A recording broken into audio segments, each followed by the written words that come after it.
यह है गुरुवार की पौराणिक व्रत कथा। इस व्रत करने से बृहस्पति देवता प्रसन्न होते हैं। प्राचीन समय की बात है। एक नगर में एक बड़ा व्यापारी रहता था। वह जहाजों में माल लदवाकर दूसरे देशों में भेजा करता था। वह जिस प्रकार अधिक धन कमाता था उसी प्रकार जी खोलकर दान भी करता था, परंतु उसकी पत्नी अत्यंत कंजूस थी। वह किसी को एक दमड़ी भी नहीं देने देती थी। एक बार सेठ जब दूसरे देश व्यापार करने गया तो पीछे से बृहस्पतिदेव ने साधुवेश में उसकी पत्नी से भिक्षा मांगी। व्यापारी की पत्नी बृहस्पतिदेव से बोली, हे साधु महाराज, मैं इस दान और पुण्य से तंग आ गई हूँ। आप कोई ऐसा उपाय बताएं जिससे मेरा सारा धन नष्ट हो जाए और मैं आराम से रह सकूं। मैं यह धन लुटता हुआ नहीं देख सकती। बृहस्पतिदेव ने कहा, हे देवी, तुम बड़ी विचित्र हो। संतान और धन से कोई दुखी होता है। अगर अधिक धन है तो इसे शुभ कार्यों में लगाओ, कुंवारी कन्याओं का विवाह कराओ, विद्यालय और बाग बगीचों का निर्माण कराओ। ऐसे पुण्य कार्य करने से तुम्हारा लोक परलोक सार्थक हो सकता है। परंतु साधु की इन बातों से व्यापारी की पत्नी को खुशी नहीं हुई। उसने कहा, मुझे ऐसे धन की आवश्यकता नहीं है जिसे मैं दान दूं। तब बृहस्पतिदेव बोले, यदि तुम्हारी ऐसी इच्छा है तो तुम एक उपाय करना। 7 बृहस्पतिवार घर को गोबर से लीपना, अपने केशों को पीली मिट्टी से धोना, केशों को धोते समय स्नान करना, व्यापारी से हजामत बनाने को कहना, भोजन में मांसमदिरा खाना, कपड़े अपने घर धोना। ऐसा करने से तुम्हारा सारा धन नष्ट हो जाएगा। इतना कहकर बृहस्पतिदेव अंतर्ध्यान हो गए। व्यापारी की पत्नी ने बृहस्पति देव के कहे अनुसार 7 बृहस्पतिवार वैसा ही करने का निश्चय किया। केवल 3 बृहस्पतिवार बीते थे कि उसी समस्त धन संपत्ति नष्ट हो गई और वह परलोक सिधार गई। जब व्यापारी वापस आया तो उसने देखा कि उसका सब कुछ नष्ट हो चुका है। उस व्यापारी ने अपनी पुत्री को सांत्वना दी और दूसरे नगर में जाकर बस गया। वहां वह जंगल से लकड़ी काट कर लाता और शहर में बेचता। इस तरह वह अपना जीवन व्यतीत करने लगा। एक दिन उसकी पुत्री ने दही खाने की इच्छा प्रकट की, लेकिन व्यापारी के पास दही खरीदने के पैसे नहीं थे। वह अपनी पुत्री को आश्वासन देकर जंगल में लकड़ी काटने चला गया। वहां एक वृक्ष के नीचे बैठ अपनी पूर्व दशा पर विचार कर रोने लगा। उस दिन बृहस्पतिवार था। तभी वहां बृहस्पतिदेव साधु के रूप में सेठ के पास आए और बोले, हे मनुष्य, तू इस जंगल में किस चिंता में बैठा है?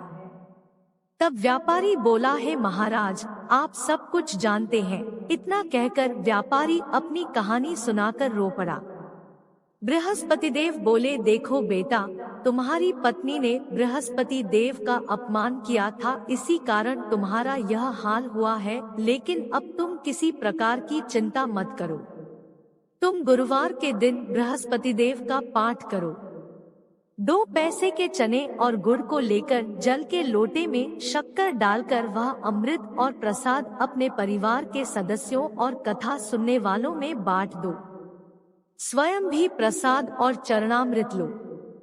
भगवान तुम्हारा अवश्य कल्याण करेंगे।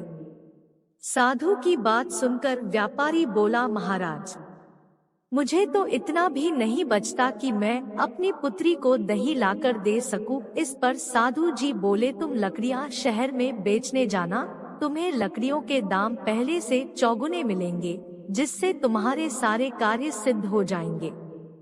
उसने लकड़ियां काटी और शहर में बेचने के लिए चल पड़ा। उसकी लकड़ियां अच्छे दाम में बिक गई, जिससे उसने अपनी पुत्री के लिए दही लिया और गुरुवार की कथा हेतु चना गुड़ लेकर कथा की और प्रसाद बांटकर स्वयं भी खाया। उसी दिन से उसकी सभी कठिनाइयां दूर होने लगी, परंतु अगले बृहस्पतिवार को वह कथा करना भूल गया। अगले दिन वहां के राजा ने एक बड़े यज्ञ का आयोजन कर पूरे नगर के लोगों के लिए भोज का आयोजन किया। राजा की आज्ञा अनुसार पूरा नगर राजा के महल में भोज करने गया, लेकिन व्यापारी व उसकी पुत्री तनिक विलंब से पहुँचे। अतः उन दोनों को राजा ने महल में ले जाकर भोजन कराया। जब वे दोनों लौटकर आए तब रानी ने देखा कि उसका खूंटी पर टंगा हार गायब है। रानी को व्यापारी और उसकी पुत्री पर संदेह हुआ कि उसका हार उन दोनों ने ही चुराया है। राजा की आज्ञा से उन दोनों को कारावास की कोठरी में कैद कर दिया गया। कैद में पड़कर दोनों अत्यंत दुखी हुए। वहां उन्होंने बृहस्पति देवता का स्मरण किया। बृहस्पति देव ने प्रकट होकर व्यापारी को उसकी भूल का आभास कराया और उन्हें सलाह दी कि गुरुवार के दिन कैदखाने के दरवाजे पर तुम्हें 2 पैसे मिलेंगे, उनसे तुम चने और मुनक्का मंगवा कर विधि पूर्वक बृहस्पति देवता का पूजन करना। तुम्हारे सब दुख दूर हो जाएंगे। बृहस्पतिवार को कैदखाने के द्वार पर उन्हें 2 पैसे मिले। बाहर सड़क पर एक स्त्री जा रही थी। व्यापारी ने उसे बुलाकर गुड़ और चने लाने को कहा। इस पर वह स्त्री बोली, मैं अपनी बहू के लिए गहने लेने जा रही हूँ, मेरे पास समय नहीं है।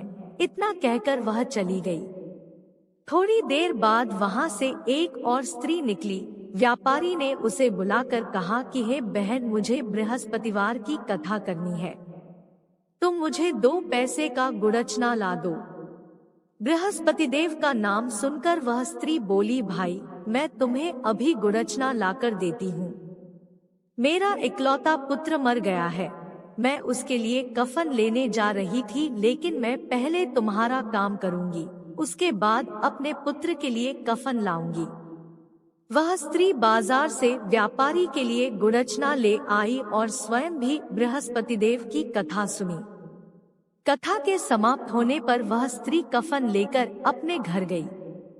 घर पर लोग उसके पुत्र की लाश को राम नाम सत्य है कहते हुए श्मशान ले जाने की तैयारी कर रहे थे।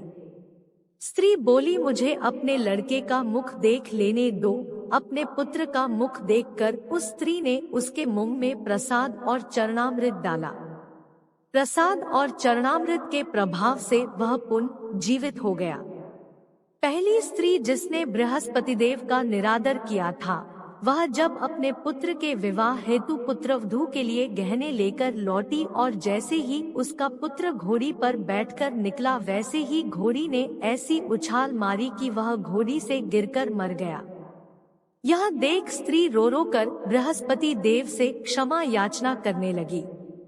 उस स्त्री की याचना से बृहस्पति देव साधु वेश में वहां पहुंचकर कहने लगे, देवी तुम्हें अधिक विलाप करने की आवश्यकता नहीं है। यह बृहस्पति देव का अनादर करने के कारण हुआ है। तुम वापस जाकर मेरे भक्त से क्षमा मांगकर कथा सुनो, तभी तुम्हारी मनोकामना पूर्ण होगी। जेल में जाकर उस स्त्री ने व्यापारी से माफी मांगी और कथा सुनी। कथा के उपरांत वह प्रसाद और चरणामृत लेकर अपने घर वापस गई। घर आकर उसने चरणामृत अपने मृत पुत्र के मुख में डाला। चरणामृत के प्रभाव से उसका पुत्र भी जीवित हो उठा। उसी रात बृहस्पति देव राजा के सपने में आए और बोले, हे राजन, तूने जिस व्यापारी और उसके पुत्री को जेल में कैद कर रखा है वह बिल्कुल निर्दोष है। तुम्हारी रानी का हार वही खूंटी पर टंगा है। दिन निकला तो राजा रानी ने हार खूंटी पर लटका हुआ देखा। राजा ने उस व्यापारी और उसकी पुत्री को रिहा कर दिया और उन्हें आधा राज्य देकर उसकी पुत्री का विवाह उच्च कुल में करवाकर दहेज में हीरे जवाहरात दिए।